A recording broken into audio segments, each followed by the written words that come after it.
cheese missing, I need my food.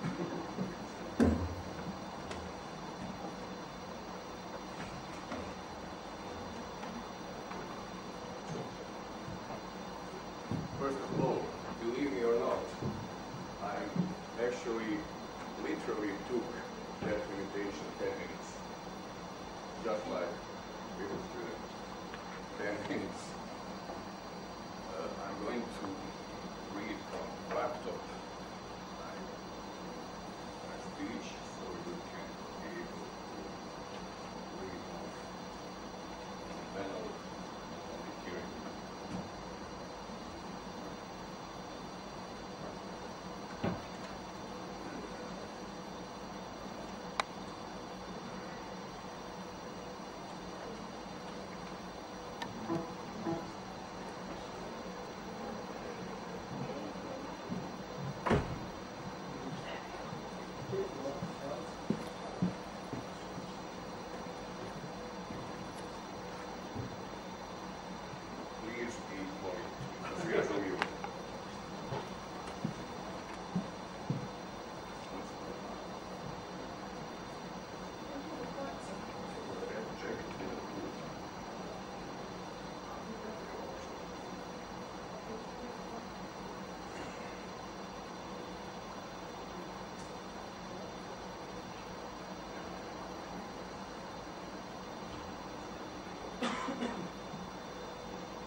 My English ili moj engleski nije tako dobar, je toliko cool, pa ću ja čitati sa laptopa i naravno imat ćete prikaz na pametni dizajn mene i koji stvari na mali prelud za jedno puno onako ozbiljnije i konkretnije istraživanje koje se bavi sad nekoliko dana čiste radi informacije. Šta je to Afirmation of Ugly Art, Culture of Remembrance. Sada smo govorite na jeziku koji nije smatrate da se dobro znači. Tekst je već spremljen na engleskom, ali samo bio sam obavezu da naglasim. U tom smislu jedno hvala i pozdrav doktoru Kulmalu što je smo da nam se obrati na naši njegovu umjetnosti. So let's start this short presentation of ugly art and its uses. Hello. As I said before, I'm definitely going to be very, very short. So thanks for your time. Age of hypocrisy, age of false values, age of heartless and profiteers, mercantile age of marketing and lies. That is our age. It shapes us and we shape it.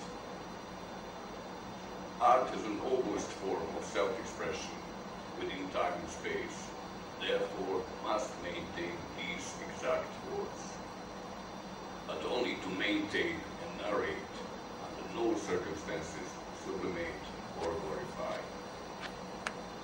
Such society, which is with all of the mentioned, also hostage of recent glory, inter-design and traumatic war experience, also has an additional task to raise and cultivate such a form of art and visual language. Its task is to illustrate and decipher pain, disappointment, disenchantment, and loss. Everything that in some way or another represents sacrifice and something which cannot and must not be forgotten. In this sense, concept and function of ugly art indeed plays a big role and is of a great significance. It becomes an interpreter of the real and current state within here and now. As an artist who forms his artistic graphical language through classic printmaking, I try to point out through direct and non-beautified form that our past and our heritage contains the crude, grim, frustrating experiences. My task is to preserve these fragments of collective consciousness, memories through my own artistic expression. Consistently believing through creative engagement that a better tomorrow is possible and earned. With a dire and shocking approach to the world that surrounds us and limits us, and the art to ameliorate and heal the same given frame. Honest confrontation with ourselves and our past is an unavoidable impulse for an artistic reaction and notation. The truth in art servitude, art in truth servitude. With such an ugly truth, we must actively and affirmatively influence the remembrance, which must not be a depleting category susceptible to manipulation. Art in this time and on these grounds, in my opinion, must be and alerting and unsettling. As such, it is human and engaged. Only as such, it is human and engaged. Everything other is just a lie. Only in its gloomy form, it preserves a message of light and beginning. That is a beginning following by effective and concrete confrontation with the wounds of the past, wounds about which no one else should speak about but the artist himself. Objectives of such an artistic engagement are in establishing of the so-called ugly art. It has its own language, affiliation, and sociological purpose, as well as foundations.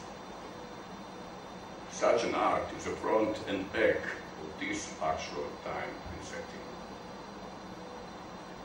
Through several chosen slides, I will try to show how and how much are these pieces, artistic pieces, above all strong in their distress, how much they touch our senses, and as such they are an unavoidable part of the historical inheritance.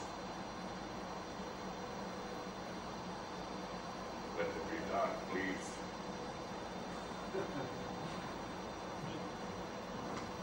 Forever and ever.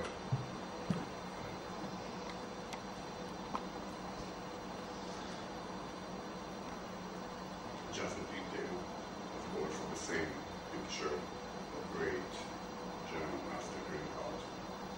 On the example of Matthias Gotthard Grünewald's crucifixion, we can see how much an unbeautified representation of Jesus' passion is capable of bringing closer not only a religious message, but also awakens compassion in the viewer, awakens a human in all of us.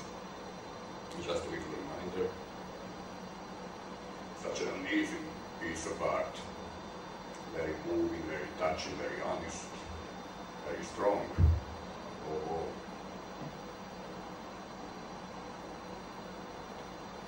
Now we go to Rembrandt van Rijn, Carcass of Beef.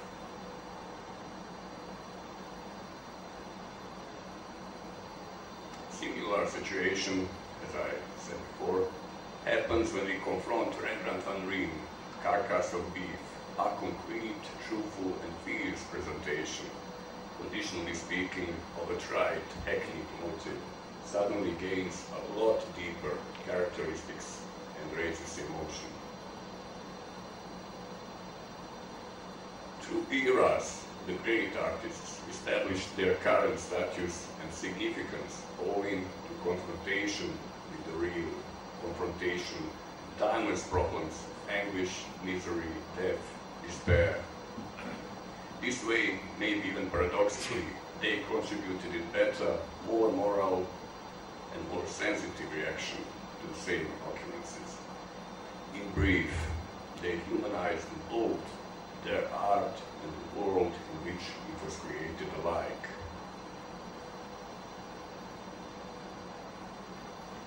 One of definitely my most favorite painters ever. We have two paintings of my screen and heritage.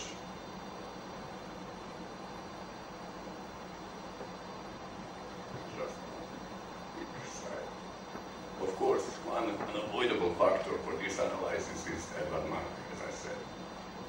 I present both renowned paintings, The Scream and Heritage. These paintings, in their own way, converge anxiety, solitude, and mental pain. Those are the states from which the artist did not want to turn his head away. We're witnessing the expressive interpretation of the omnipresent spiritual enfeeblement.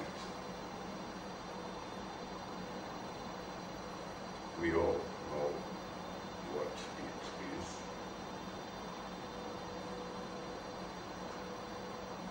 Now we are looking at Pablo Picasso's Guernica, which is a painting about which is virtually everything said. But it still revives hope again and again and again. After sacrifice and suffering, in this case war, comes the supremacy of victory and light.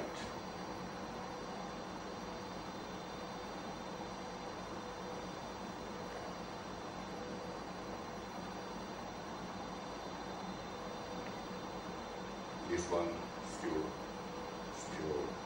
believes, imagine that. Joel Peter Witkin, in his own fascinating and shocking way, represents the motive of a midget or a dwarf, who he displays in an ascended, glorified way, on a level worthy of a nobleman, of course in his bizarre manner, as if he is telling us that nothing exists that cannot be seen as a glorified, dignified notion.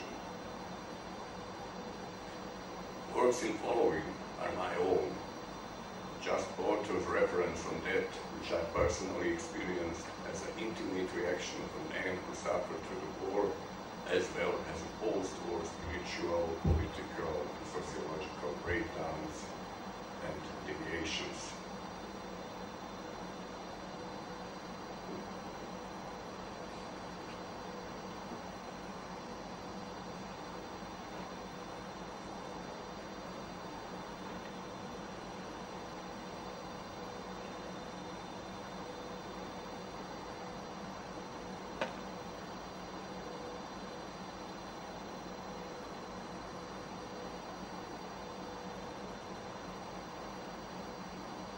These briefs, I tried to point out religious hypocrisy and glorification of false values under the author's slogan, Icons of Our Age.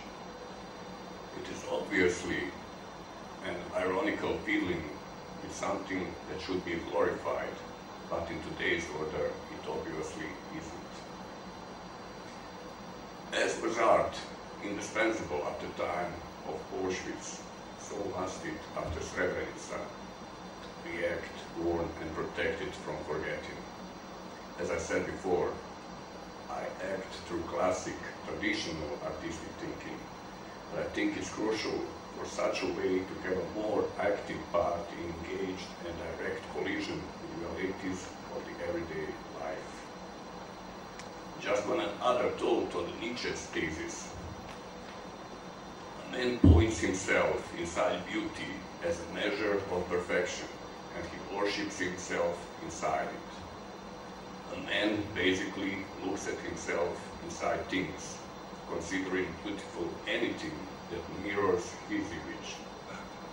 Ugliness is considered as a foresight and a sight of degeneration.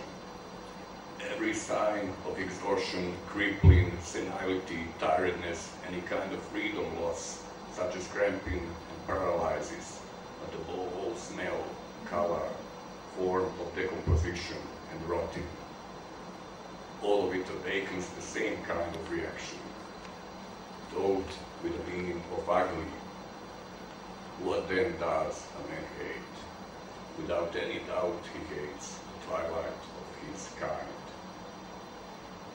In short, ladies and gentlemen, I spoke of affirmation of the ugly art, art which need to follow the exact or the actual modern frame of living. Such an art is actually our image and likeness. It doesn't use shock or empty it up with our likings and habits. It is a truly humanist good and need. And after all, let there be dark, let there be dark, let there be dark, dark, dark. Otherwise, how can we